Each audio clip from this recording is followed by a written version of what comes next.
يتجه الوضع الإنساني في مخيمات تندوف على الأراضي الجزائرية إلى مزيد من التأزم الأقرب إلى الكارثة الإسنانية بحسب ما نقلته مجموعة من المنظمات الحقوقية. وفي محاولة إلى وقف النزيف، وجهت الأمم المتحدة نداء استغاثة إلى المانحين الدوليين لتقديم تمويل بقيمة 114 مليون دولار للفترة من 2024 إلى 2025 بهدف تحسين الظروف المعيشية في مخيمات الجبهة الانفصالية. وفقا لتصريحات الأمم المتحدة، يعتبر هذا المبلغ ذا أهمية حيوية لضمان الأمان الغذائي وتلبية الاحتياجات الغذائية في المخيمات، وتحسين فرص التعليم، وضمان توفير إمدادات المياه بشكل كاف، وتوفير خدمات الحماية وتعزيز الظروف الصحية.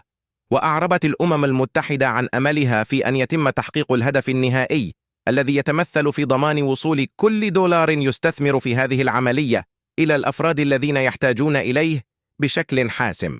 وفي الأسبوع الماضي نظمت الأمم المتحدة زيارة لممثلي المانحين الدوليين إلى مخيمات تندوف بهدف تسليط الضوء على الاحتياجات الإنسانية العاجلة وتعزيز التفاهم بين الدول المانحة والمنظمات الإنسانية.